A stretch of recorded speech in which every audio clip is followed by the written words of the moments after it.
नमस्कार विद्यार्थी मित्रांनो या ठिकाणी आपलं सामान्य ज्ञान लेक्चर सिरीज चालू आहे।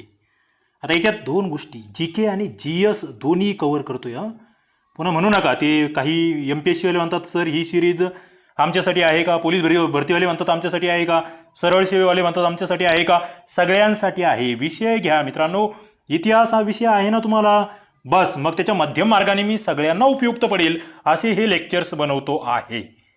ओके, तर आपण या ठिकाणी सुरुवात करूया। बघा, ब्रिटिश सत्ता सुरुवातीच्या काळात त्यांनी नेमकी कशी सत्ता स्थापना केली, कसे वेगवेगळे एरियाज आपल्या ताब्यात घेतले, या संदर्भातले मुद्दे आपल्याला या लेक्चरमध्ये बघायचं आहे।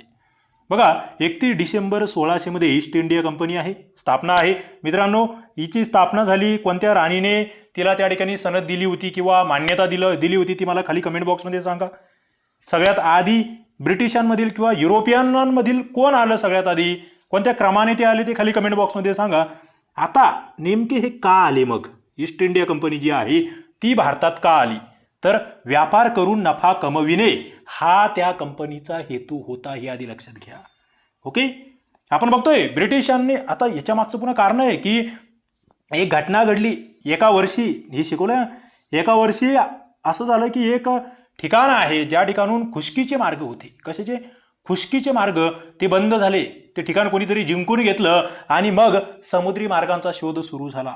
ते शहर कोणतं शहर आहे मित्रांनो, कधी जिंकलं, कोणी जिंकलं आणि मग काय हे सागरी मार्ग शोधावे लागले, खाली कमेंट बॉक्समध्ये सांगायचं आहे। याच्या आधीच्या सिरीजच्या लेक्चरमध्ये आपण घेतलेलं आहे, त्याच्यामुळे जी लेक्चर सिरीज असते ना ती कंटिन्यू बघावी लागते मित्रांनो। एक एक एक एक लेक्चर जे आहे, लेक्चर 1, लेक्चर 2, लेक्चर 3 याचा एकमेकांशी संबंध असतो।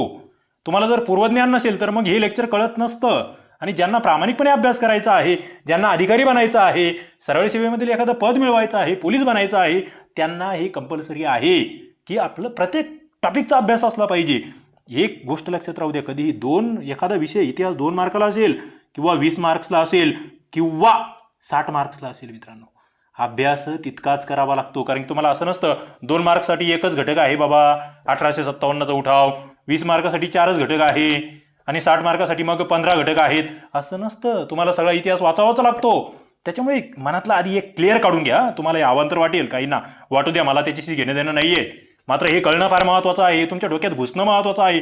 अरे बाबांनो, 2 मार्क्ससाठी सुद्धा तेवढाच अभ्यास करावा लागतो एका विषयाचा, 20 मार्क्ससाठी तेवढाच करावा लागतो।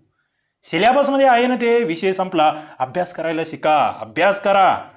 ओके, पुढे मग हे व्यापार करण्यासाठी भारतात आले, मात्र करायला काय लागले बघा, यांनी भारतातील राजकीय जी अस्थिरता होती, जी दुर्बलता होती, तिचा लाभ घेतला। अत्यंत महत्वाचा, व्यापार करण्यासाठी आले होते मात्र राजकारणात का आले, त्याच्या मागचं कारण आहे भारतीय अस्थिरता। आता मग मुंबई इलाका, कारण की आपण महाराष्ट्राच्या इतिहासासंदर्भातील हे लेक्चर आहे, मुंबईमध्ये कसे घुसले ब्रिटिश ते आपल्याला समजून घ्यायचं आहे, आणि हे फार महत्वाचं आहे। हे बेसिक आहे मित्रांनो। तुम्हाला जे इतिहास जर पुढचा पूर्ण कळू द्यायचा असेल, भारताचा इतिहास, आधुनिक महाराष्ट्राचा, आधुनिक भारताचा इतिहास, तर हे जुने लेक्चर्स, हे सुरुवातीचे लेक्चर्स ऐकणं फारच महत्वाचं आहे। आणि आपण बरेच जण याच्याकडे दुर्लक्ष करतात। हे 11वीच्या इतिहासामध्ये असेल किंवा कथा स्वातंत्र्याची आहे किंवा कठारे असतील, गाठाळ असतील, यांच्यामध्ये हे खूप चांगलं दिलेलं आहे। त्या सगळ्यांच्या एकत्रित या नोट्स आहेत, मायक्रो नोट्स आपण म्हणूया, तुम्हाला एकदम थोडक्यामध्ये परंतु डीपमध्ये या ठिकाणी मी शिकवतो आहे। मुंबई इलाक्यात बघा, 1818 हे साल प्रत्येकाला माहीतच असलं पाहिजे। कारण काय, दुसरे बाजीराव पेशवे, इंग्रज सेनापती आहे मालकम, याच्या पुढे शरण गेले, म्हणजे थोडक्यात पेशवाई संपली। काय, पेशवाई संपली। मग तुम्हाला माझा प्रश्न आहे, पहिले पेशवे कोण होते मित्रांनो? तुम्ही म्हणतात नाही खूप सोपं आहे, वाचायची गरज नाहीये, कोण आहेत पहिले पेशवे सांगा। पहिले 2-3 पेशवे कोणकोणत्या पेशव्यांची नावं तुम्हाला माहित आहे, सांगा बघू। आता हे 1818ला एकदा शिरकाव झाला यांचा, आणि नंतर विविध भाग, म्हणजे 1861 पर्यंत विविध भाग आपल्या ताब्यात घेण्यास प्रारंभ केला इंग्रजांनी। त्यामध्ये सगळ्यात महत्त्वाचं कार्य डलहौसीचं होतं। त्याने दत्तक वारसा नामंजूर धोरण राबवलं, त्याच्यामधलं सातारा एक नाव अत्यंत परिचित, म्हणजे त्या ठिकाणी दत्तक जर घेतलेलं असेल तर त्यांना पुढे राज्य करता येणार नाही, ब्रिटिशांच्या ताब्यात ते राज्य द्यावं लागेल। ओके, ते संस्थान जे आहे ते गिळंकृत करण्याचं काम डलहौसीच्या नेतृत्वाखाली चालू झालं। पुढे मग मुंबईवर कोणी कोणी प्रशासन केलं तो मुद्दा आहे, आणि त्याच्यामधलं एल्फिन्स्टन हे नाव विचारलं गेलेलं आहे प्रश्न अनेक वेळा। हा मुंबईचा प्रशासक आहे, एक महत्वाचा प्रशासक। त्याच्यानंतर मग मालकम, मनरो, रॉबर्टसन यांना सुद्धा मुंबईचं गव्हर्नर म्हणून काम करावं लागलं पुढील काळात. आणि या ठिकाणी सगळ्यात महत्त्वाचं 27 कायदे एकत्र करून त्यांची एक कायदा संहिता बनवली एल्फिन्स्टन यांनी. मित्रांनो लक्षात ठेवा, हे अत्यंत महत्त्वाचे मुद्दे आहेत. आपण काय होतं, काही गोष्टी लहान लहान बघा, 10-15 मिनिटाचा व्हिडिओ बघायला आपल्याला वेळ नसतो. आणि कुठेतरी चहा प्यायला गेलं, फुकटच्या गप्पा मारायचे असेल, कुठे लग्न कार्य असेल, त्या ठिकाणी 2-2 तास आपले खर्च गेले झाले तर चालतात. हा कोणता न्याय आहे तुमचा? वेळ द्यायला शिका, अभ्यासामध्ये वेळ देण्यास शिका मित्रांनो, तर आणि तरच सक्सेस आहे. हां, टाइमपास करणाऱ्यांचं हे काम नाही. त्यांना आधीही सांगितलेलं आहे, मी कडक भाषेत बोलतो, मला कोणी चांगलं म्हणावं हा उद्देश अजिबात नाहीये. जे प्रामाणिक अभ्यास करणारे आहे त्यांना माझं पटतंय, त्यांना वाटतं अरे सर कडक बोलतात, हे आपल्यासाठी बोलता आहेत. आणि हे आम्ही जेव्हा अभ्यास केला ना तेव्हा आम्हाला असं बोलणारे लोक आवडायचे. ते गोड गोड बोलायचं, फसवायचं, ते धंदे करणारे गुरु नकोत. कडक भाषेमध्ये सांगणारे, आपल्याला वळणावर आणणारे, योग्य मार्ग दाखवणाऱ्या लोकांच्या संपर्कात राहा मित्रांनो. निगेटिव्ह व्यक्तींच्या संपर्कात येऊ नका. कारण की हे MPSC पोलीस भरती सरळ सेवा हे करत असताना तुम्हाला निगेटिव्ह लोक खूप भेटतात. अरे तिथे असं काहीतरी घोळ होतो, ते काही खरं आहे का, परीक्षा होणार नाहीये लवकर, असं काहीतरी. अरे मग होणार नाहीये म्हणजे कधीतरी होणारच आहे ना, कोणीतरी भरलं जाणार आहे ना, मग माझा नंबर का नाही लागणार तिथे? लागेल. विश्वास ठेवा, अभ्यास करत राहा. सगळ्यात महत्त्वाचं आहे तुमचा अभ्यास किती झालाय. जुन्या काळामधली काही नावं आहेत मित्रांनो जे तुम्हाला माहीत असली पाहिजे. तालुका प्रमुख आला म्हणजे या ब्रिटिशांचा जो मुंबईचा इलाका आहे या ठिकाणी तालुका प्रमुखाला मामलेदार असं म्हटलं जायचं, म्हणजे सध्याचे तहसीलदार. तालुक्याची नोंद ठेवण्यासाठी शिरस्तेदार नावाचा एक अधिकारी असायचा. तालुक्याच्या महसुलाची वसुली करण्यासाठी हिशेबनीस नावाचा अधिकारी असायचा. हे लक्षात ठेवा. पुढे मग 1861 पासून जिल्हावार स्वतंत्र अशी पोलीस अधिकाऱ्याची नेमणूक करण्यात आलेली आहे. 1894ला संपूर्ण भारतासाठी बंदीशाळा कायदा त्या ठिकाणी लागू करण्यात आला. पुढे 1878 मध्ये शस्त्र कायदा आहे. ओके, हे महत्वाचं आहे. हे शस्त्र वापरण्यावर बंदी कोणाचा आहे मित्रांनो? हा शस्त्र कायदा महत्वाचा आहे. म्हणजे ज्यांनी सुरू केला ना शस्त्र कायदा, त्याच्याच काळामध्ये वृत्तपत्र स्वातंत्र्यावर निर्बंध घालण्यात आले. एक दरबार सुद्धा भरला होता राणीचा. कोण आहे तो व्यक्ती? तो गव्हर्नर कोण आहे? सांगा खाली कमेंट बॉक्समध्ये उत्तरं द्या. थोडीफार तुम्हाला आली पाहिजेत उत्तरं. ज्यांनी याच्या आधीचे लेक्चर्स पाहिलेले आहेत त्यांना नक्कीच येतील. पुढे बघा, पुढे आता ही व्यवस्था बघतोय आपण, याच्यामध्ये ग्राम प्रशासन, गाव पातळीवर खेडे हा अत्यंत महत्त्वाचा आणि शेवटचा घटक होता. खेडेगावाचा प्रमुख कोण असं जर तुम्हाला विचारलं, की जो ब्रिटिश सुरुवातीच्या काळात होते, महाराष्ट्रात घुसले मुंबई इलाक्यामध्ये, तेव्हा खेड्याचा प्रमुख हा पाटील असायचा. त्याला ग्रामणी, मुकादम, पटेल अशी विविध नावं होते एरिया वाईज. आणि पाटलाला सहाय्य करण्यासाठी सहाय्यक म्हणून चौगुला असायचा. मित्रांनो हे लक्षात ठेवा. हे माहीत नसतं बऱ्याच लोकांना, आपण वाचत नाहीये. हे खूप डीपमध्ये मी काढलेलं आहे. तुम्हाला हे या नोट्स आहेत, मात्र इतकं डीपमध्ये घेतलेलं आहे. आणि मुद्दाम तुम्हाला पुस्तक वाचताना आहे ना असे मुद्दे लक्षात ठेवावे लागतील, वेगळ्या नोट्स काढाव्या लागतील. आणि आताही तुम्ही लेक्चर ऐकताना बरेच म्हणजे आपलं जी GKची टेस्ट सिरीज चालू आहे त्याच्यामध्ये विद्यार्थ्यांना खूप कमी स्कोर येतात, काही जणांना खूप चांगले स्कोर येतात. मराठी व्याकरणातही तसंच आहे. त्याच्यात चांगले स्कोर येणारे जे विद्यार्थी आहेत त्यांच्याकडून मला एक शिकायला भेटलं, सर मी लेक्चर बघताना नोट्स काढतो, माझ्याकडे नोट्स आहेत, काही जण स्क्रीनशॉट काढून पाठवतात, अत्यंत आनंद होतो. जे अभ्यासू विद्यार्थी आहेत ना त्यांच्याशी मला कॉन्टॅक्ट करायला आवडतं. मी पुढे येऊन फोन करतो एखाद्या मित्राला. आपले जे मेंबर्स आहेत ना ते मला कोणी नोट्स पाठवतं, कोणी काहीतरी करतं आहे, टेस्ट सिरीज लावलेली, ते माझ्या कॉन्टॅक्टमध्ये आहेत. व्हॉट्सअपवर मेसेजद्वारे कॉन्टॅक्ट्स त्यांचे आहेत. मला ज्या विद्यार्थ्याचं पटलं त्याला मी फोन करतो, बोलतो त्याच्याशी, त्याला थोडा आणखी सपोर्ट करण्याचा प्रयत्न करतो. हे केव्हा होईल मित्रांनो? तुमचा अभ्यास दिसला पाहिजे. मग तुम्हाला सहाय्य करण्यासाठी, तुम्हाला मार्गदर्शन करण्यासाठी कोणीही तयार होत असतं, हे लक्षात घ्या. कुलकर्णी कशासाठी होता? हिशोब आणि शेतजमिनीच्या नोंदी ठेवण्यासाठी. पुढे कायदा व्यवस्था नेमकी कशी होती लक्षात ठेवा. ही कायदा व्यवस्था सुद्धा फार महत्वाची आहे. कायदा व्यवस्थेमध्ये सगळ्यात महत्वाचं म्हणजे 1833चा चार्टर ऍक्ट. 1833चा चार्टर ऍक्ट जो होता याच्यानुसार कायदा आयोग स्थापन झाला. पहिला मुद्दा. तुम्हाला मागील लेक्चरमध्ये एक मुद्दा आपण घेतला होता, 1813चा सनदी कायदा. मित्रांनो 1813च्या सनदी कायद्यानुसार काय बदल झाला बरं? सगळ्यात महत्वाचा काय बदल झाला म्हणजे कंपनीच्या बाबतीत काय बदल झाला? कंपनीचे अधिकार वाढले की कमी झाले? म्हणजे भारतामधील व्यापाराचे कंपनीचे अधिकार तसेच राहिले कंटिन्यू की काढून घेण्यात आले? 1813चा कायदा आहे. 1813च्या कायद्यामध्ये शिक्षणासाठी तरतूद केली होती बघा, खर्चाची. किती तरतूद होती ती सांगा बघू. 1813चा कायदा आहे, मला कमेंट बॉक्समध्ये उत्तर द्या. पुढे 1833 चार्टर ऍक्ट, कायदा आयोग. मागील लेक्चरमध्ये 1853चा कायदा आहे त्याच्यानुसार मी सांगितलं होतं एक हे सुरू झालं होतं, नवीन योजना ती म्हणजे MPSC UPSC त्याला म्हणतो आपण सनदी परीक्षा त्या 53च्या कायद्यानुसार आहे, तेही माहीत असू द्या.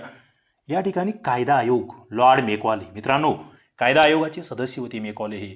त्यांनी मग पिनल कोड अस्तित्वात आणलं 1837मध्ये, तेही माहीत असलं पाहिजे. आणि याच्यातून मग ते समाज जीवनाचं संहितीकरण झालं. म्हणजे काय, थोडक्यात कायद्यामध्ये समाजाला बांधण्याचं काम या ठिकाणी हाती घेण्यात आलं की बाबा कायदे असले पाहिजे, समाज त्याच्याशिवाय व्यवस्थित राहू शकत नाही. 1862ची भारतीय दंड संहिता आहे. आता माझा एकदम सोपा प्रश्न आहे, म्हणजे हा विशेषतः PSI आणि पोलीस भरतीच्या विद्यार्थ्यांसाठी आहे. भारतीय दंड संहिता 1862ला अंमलात आली, बरोबर. ही कधीची आहे आणि इंग्रजीमध्ये काय म्हणतात? सोपा प्रश्न आहे. पोलीस भरती आणि राज्यसेवावाल्यांना तर आलाच पाहिजे तो, MPSC वाल्यांना सगळ्यांनाच. मात्र इकडे PSI वाल्यांना सुद्धा आलं पाहिजे. भारतीय दंड संहितेला मराठीत इंग्लिशमध्ये काय म्हणतात, त्याचा लॉंग फॉर्म काय, शॉर्ट फॉर्म काय, मला सांगा, कमेंट बॉक्समध्ये सांगा. पुढे आणखी कायदा विचारतो तुम्हाला, CRPC नेमकं म्हणजे काय आहे? CRPC कोणता कायदा आहे, कधीचा कायदा आहे, सांगा बरं. त्याचं लॉंग फॉर्म काय आहे CRPCचा? मुद्दाम विचारतोय हा प्रश्न. तुमचं काय आहे, ठिकाणावर आले पाहिजे. ज्यांना वाटतं माझा खूप अभ्यास आहे, मग द्या ना या प्रश्नांची उत्तरं द्या. मला वाटतं की माझा जो विद्यार्थी वर्ग आहे, आपल्या चॅनलचे जे फॉलोअर्स आहेत, नक्कीच खूप हुशार आहेत. करा ते तुम्ही त्या ठिकाणी दाखवून द्या की सर खरंच आम्ही या ठिकाणी करतो आहे या बाबी. ओके. पुढे न्यायव्यवस्था. 1861चा जो भारतीय उच्च न्यायालय कायदा आहे, याच्यानुसार मुंबई, कलकत्ता, मद्रास या ठिकाणी उच्च न्यायालयांच्या स्थापना झाल्या. मुंबई हायकोर्ट, मुंबई उच्च न्यायालय 14 ऑगस्ट 1862ची स्थापना आहे मित्रांनो, 14 ऑगस्ट 1862. पण माझा तुमच्यासाठी प्रश्न आहे तो म्हणजे मुंबई, कलकत्ता आणि मद्रास या तिघांपैकी 1 नंबरला स्थापन झालेलं उच्च न्यायालय कोणतं? हे मुद्दाम विचारतोय, अवघड विचारतोय मुद्दाम. तुम्हाला थोडंसं नेटवर जाऊन सर्च करा, पुस्तकं बघा आणि करा कमेंट. दाखवा की मी अभ्यास करू शकतो, मी उत्तर देऊ शकतो या अवघड. पुढचा मुद्दा आहे मित्रांनो 1883चे इल्बर्ट बिल. याच्यावर खूप वेळेस प्रश्न विचारले. आवडीचा प्रश्न आहे हा MPSCचा. खाली विविध बोर्डांचा महापोर्टलने सुद्धा यावर प्रश्न विचारले. काय होतं इल्बर्ट बिलाचं मुख्य हे उद्दिष्ट? की युरोपियनांवर फौजदारी खटला चालवण्याचा अधिकार भारतीय न्यायाधीशांना मिळणार होता. मात्र याला विरोध झाला. युरोपियन लोकांचं म्हणणं होतं, अरे आम्ही युरोपियन, आम्ही गोरे, आमच्यावरचा खटला भारतीय न्यायाधीशासमोर कसा चालणार, हे चालणार नाही. आणि या ठिकाणी हा जो प्रयत्न केला होता तो लॉर्ड रिपन, ज्याला उदारमतवादी गव्हर्नर आपण म्हणतो, व्हाईसरॉय आपण म्हणतो, ओके, लॉर्ड रिपन. मित्रांनो रिपन अत्यंत महत्त्वाचा आहे. रिपनच्या काळामध्ये 1882मध्ये एक अत्यंत महत्त्वाचा कायदा झालेला आहे. कोणता कायदा आहे तो? त्याच्यानुसार कशाची सुरुवात झाली भारतामध्ये सांगता येईल तुम्हाला? पुढे रिपनच्याच कालखंडामध्ये थोडंसं आधीमागे आर्थिक विकेंद्रीकरण झालं. कोणी केलं ते? आर्थिक विकेंद्रीकरणाचा जनक आहे आणखी एक व्यक्ती. कोण आहे तो? मित्रांनो माहीत असलं पाहिजे हे. आर्थिक शब्द आला म्हणून आर्थिक निस्सारणाचा सिद्धांत कोणी मांडला? हा सोपा प्रश्न टाकतो आहे अत्यंत सोप्या नवीन विद्यार्थ्यांसाठी. चला पुढे जाऊया आपण. 1860 हे मध्ये प्रश्न विचारतोय, ते विचारायचे की नाही एकदा खाली कमेंट बॉक्समध्ये सांगा. काही जणांना ते वाटत असेल, अरे सर हे शिकवणं सोडून प्रश्न विचारतात, पण ते का विचारतो मी? मित्रांनो ही सिरीज आहे, ही लेक्चर सिरीज आहे. याच्यामध्ये मला तुम्ही किती जण पाहतात हे महत्त्वाचं नाही आहे. तुम्ही 200-100 लोक जरी पाहत असेल, पण प्रत्येक लेक्चर, मागील लेक्चर पाहत आले पाहिजेत. त्याच्याशिवाय पोस्ट नाही निघणार ना. तुम्ही असं मधून जर काही करत असाल तर अर्थ नाही आहे. सगळे लेक्चर्स पाहण्याचा प्रयत्न झाला पाहिजे. 1860 जेम्स विल्सन वार्षिक अंदाजपत्रक जे आहे त्याची पद्धत भारतामध्ये यांनी सुरू केली. पुढे कॉर्नवॉलिसची कायमधारा पद्धती आहे, महत्त्वाची आहे कॉर्नवॉलिसची कायमधारा. ओके. मला आता इथे रयतवारी आहे आणि कायमधारा आहे. आता रयतवारीवर आपण बोलूया. रयतवारी ही कोणाच्या विचारातून आली? मित्रांनो थोडं डीपमधला आहे. रीड व मनरो यांच्या विचारातून ही रयतवारी आली होती. खरं म्हणजे रयतवारीची जोडी ही मनरोशी जोडली जाते. काय रयतवारी म्हणजे मनरोमधलं हे र आहे ना, हे रयतवारीसाठी लक्षात ठेवलंय मी. कायमधारा कॉर्नवॉलिसचं मी काका लक्षात ठेवलंय मित्रांनो शॉर्टकट. बघा तुम्हाला आवडला असेल हे काका तर कमेंट बॉक्समध्ये काका म्हणा. काका म्हणजे नवीन जेव्हा कोणी बघेल कमेंटमध्ये, अरे काका काय नेमकं, काका अशा नावाचे कमेंट्स का करतायत विद्यार्थी मित्र खाली, ते वाटायला पाहिजे, काहीतरी त्याबद्दल उत्सुकता तयार झाली पाहिजे. काका कायमधारा कॉर्नवॉलिस. मनरो म न रो म्हणजे रयतवारी, म म्हणजे मनरो. ओके. असं पुढे मित्रांनो या मनरोचं रीडच्या विचारातून ही तयार झाली. महाराष्ट्रामध्ये थोडीशी लागू झाली. गव्हर्नर हार्डिंग जो होता त्याच्या काळात ही लागू झाली आहे, गव्हर्नर जनरल हार्डिंगच्या. आणि रयतवारीमध्ये काय होतं? रयतवारीमध्ये सरळ रयतेकडून टॅक्स घ्यायचा. आता इथे कायमधारामध्ये कोण होतं? मध्यस्थी म्हणजे रयत या ठिकाणी हे जनता आहे, इकडे सरकार आहे आणि मध्यस्थी कोण होतं? कायमधारा पद्धतीला आणखी कोणतं नाव आहे? त्या मध्यस्थाच्या नावाने ती पद्धत ओळखली जाते. ज्यांचा इतिहासाचा अभ्यास आहे त्यांना याचं उत्तर नक्कीच देता येईल. पुढे 1792 बारामहल या जिल्ह्यामध्ये पहिल्यांदा ही लागू झाली रयतवारी पद्धत. पुढे मद्रासमध्ये 1809 मनरो हा गव्हर्नर जनरल म्हणून गेला, त्याने ही फेमस केली पद्धत. या ठिकाणी शेतकऱ्याला मालक बनवण्यात आलं. ओके, शेतकऱ्यांना मालक बनवण्यात आलं. मित्रांनो, आणखी एक पद्धत होती बघा भारताच्या बाबतीत, महालवारी. महालवारी कोणी सुरू केली मला सांगा? महालवारी कोणी सुरू केली? नक्कीच महालवारीचं नाव म वरूनच आहे. म वर मग ते काहीतरी असं असू शकतं. सांगा मला, उत्तर द्या. महालवारीचा जनक कोण आणि कोणत्या एरियामध्ये? तुम्हाला इथे हे विचारलं गेलं आहे की कायमधारा पद्धती कोणत्या भागामध्ये सुरू झाली होती, रयतवारी कुठे सुरू झाली होती. मग रयतवारीचं उत्तर येतं मुंबई, मद्रास या प्रांतांमध्ये. आणि तिसरं आहे मग महालवारी कुठे होती मित्रांनो? ज्यांनी रणजित कोळंबे सरांचा असेल, ग्रोवरचा असेल, जयसिंगराव पवार सरांची पुस्तकं असेल, हे वाचले असतील, कठारे, गाठाळ यांची पुस्तकं ज्यांनी वाचले त्यांना धाड उत्तर देता येतील. परंतु वाचन कोण करेल? हो, वाचणारे पाहिजे आहे, ते पाहिजे वाचणारे असं मी म्हणतो. कारण की मग त्यांना कोणी हरवू शकत नाही. त्यांना स्वतःला ज्याला हरवता येतं ना, तो जिंकला, तो माझा खरा विद्यार्थी. पुढे बघा मग 1871 पासून 10 वर्षांनी जनगणना सुरू झाली. शिक्षणासाठी 1813 सनदी कायदा. फक्त 1 लाख वर प्रश्न विचारला होता. उत्तर इथे आहे मित्रांनो, मागील लेक्चरमध्ये उत्तर होतं, पुन्हा एकदा उत्तर देतोय. मुंबई सरकार 1869 स्थानिक स्वराज्य संस्थेचा कायदा करतोय. वरती मी प्रश्न विचारला आहे, रिपनचा स्थानिक स्वराज्य संस्थेचा कायदा कधीचा आहे? मग मुंबई सरकारच्या कायद्यानुसार मुंबई, पुणे, सोलापूर या नगरपालिकांची स्थापना झाली. मात्र माझा प्रश्न तुम्हाला आहे, भारतातील पहिली महानगरपालिका कोणती? मित्रांनो, प्रश्न आलेला आहे. पोलीस भरती, सरळ सेवा, MPSC सगळीकडे प्रश्न आलेला आहे. तो भारतातील पहिली महानगरपालिका. उत्तर द्या. म वरूनच सुरुवात होते त्या शब्दाची, त्या शिटीची. पुढे 1816 बॉम्बे एज्युकेशन सोसायटी, ज्याचे आधारस्तंभ एल्फिन्स्टन होते. पुढे 1823 लोकशिक्षण समिती आली. पुढे शिक्षण मंडळ आलं 1840. त्यानंतर बॉम्बे एज्युकेशन सोसायटी. मित्रांनो, हे नाव फार महत्त्वाचं आहे. ही सोसायटी फार महत्त्वाची आहे. अनेक कार्य यांनी केले. 1822 सोसायटी आणि याच्यामधील हे जगन्नाथ शंकर शेठ हे नाव अत्यंत महत्त्वाचं. सुरुवातच यांनी केली या ठिकाणी. आणि त्यांच्यासोबत मग सदाशिव छत्रे असेल, बाळशास्त्री जांभेकर असेल, हे नावं आहेत, लक्षात ठेवावी लागतात. शिक्षणासंदर्भातले मुद्दे बघतोय आपण या ठिकाणी. 1823 लोकशिक्षण समिती आहे. शिक्षणविषयक माहिती जमा करण्यासाठी ती समिती नेमली गेली. पुढे वूडचा खलिता हा असं तोंडपाठच असला पाहिजे. तुम्हाला म्हणजे राज्यसेवेचे MPSCचे विद्यार्थ्यांना वूडच्या खलित्यामधल्या बाबी माहीत असल्या पाहिजे. नेमकं काय तरतुदी होत्या. कारण की इंग्रजी शिक्षण जे आहे ते भारतात सुरू करावं असं वूडच्या खलित्याने खरं म्हणजे म्हटलं आणि तिथून त्याला खरी सुरुवात झाली. पुढे मग तो झिरपता सिद्धांत सुद्धा होता आधीचा. कोणी मांडला मित्रांनो झिरपता सिद्धांत? सांगा बरं. ज्याला महात्मा फुलेंनी विरोध केला होता. झिरपता सिद्धांताचं जनक कोण? कोणाच्या काळात मांडला गेला? 2 नावं आहे, एक म्हणजे जनक आणि कोणाच्या काळात. अशा 2 गोष्टी आहेत. किती जणांना जमतंय? हे जे मी प्रश्न विचारतो ना, याची उत्तरं कोणाला जमणार माहिती का? आपले ज्याने सगळे लेक्चर्स पाहिलेले आहेत किंवा ज्याचं चांगलं अभ्यासांचं खरडून वाचन आहे. काय म्हणतो आपण त्याला? खरडून वाचन. तुम्हाला मी ते म्हणजे आपल्याकडे भारी शब्द आहेत. पुस्तक खाऊन टाकणे म्हणतो आम्ही, किंवा पुस्तकाचा चुरा करणे म्हणतो. हे केव्हा? ते अभ्यास तेवढं वाचलं पाहिजे. पुस्तक असं फाटायला लागलं पाहिजे. ते तुम्ही म्हणाल सर आधीच त्याचे बाइंडिंगच चांगली नव्हती मग आपोआप फाटतंय. तसं चालणार नाही. ते वाचून फाटलं पाहिजे. त्याला म्हणायचं खरा अभ्यास. त्याला म्हणायचं झोकून देऊन केलेला अभ्यास. हा जो वूडचा खलिता आहे मित्रांनो, Magna carta of English education in India असं त्याला म्हटलं जातं. पुढे हंटर कमिशन आहे 1882ची. हंटर कमिशन समोर कोणी साक्षी दिली आहे मित्रांनो? माहिती आहे तुम्हाला नाव? सांगा बरं. बघितलं याच्या आधीच्या लेक्चरमध्ये हे सगळं. मी हवेत काहीच विचारत नाही, जे शिकवलंय त्याच्यावरच विचारतो. ओके, हंटर कमिशन साक्ष कोणी दिली मला उत्तर द्यायचं आहे. तर चला या ठिकाणी अशा पद्धतीने आपण थांबतो आहोत. तरी मला इथे समोर दिसतं आहे जगन्नाथ शंकर शेठ. यांना काय म्हणून आपण ओळखतो? यांना कोणती पदवी आपण दिलेली आहे? बाळशास्त्री जांभेकर नेमके कशासाठी प्रसिद्ध आहेत आणखी हेही तुम्ही मला सांगू शकता. चला या ठिकाणी आपण सगळे खूप चांगला प्रतिसाद देत आहात. या चॅनलला खूप कमी कालावधीमध्ये खूप सारे विद्यार्थी मित्र इथे जोडले गेले आणि विश्वासाने म्हणजे मला मेसेज येतात, कमेंट्स येतात की तुमच्या चॅनलला फक्त कामाचं परीक्षेभिमुख आणि परीक्षेभिमुखच लेक्चर्स असतात. अशी जेव्हा कमेंट येते तेव्हा मला मनस्वी खूपच आनंद होतो. मित्रांनो, तुमचंही काय म्हणणं आहे नक्कीच खाली कमेंट बॉक्समध्ये कळवत चला. लेक्चर्सला लाईक करत चला कृपया, म्हणजे ते जास्तीत जास्त विद्यार्थ्यांपर्यंत जात असतं. तुम्ही नवीन असाल, तुम्हाला ही सिरीज पुढे कंटिन्यू बघायची असेल तर सबस्क्राईब करा आणि त्याच्या खाली ते घंटीचं बटन दाबून ठेवा. आणि काही मित्र असे आहेत ज्यांना कदाचित या नोट्स हव्या असतील, या PDF हव्या असतील, तर त्यांनी मला खाली जॉईन करा, आपलं चॅनल जॉईन करून घ्या आणि त्या ठिकाणी व्हॉट्सअप नंबर मेसेज करा.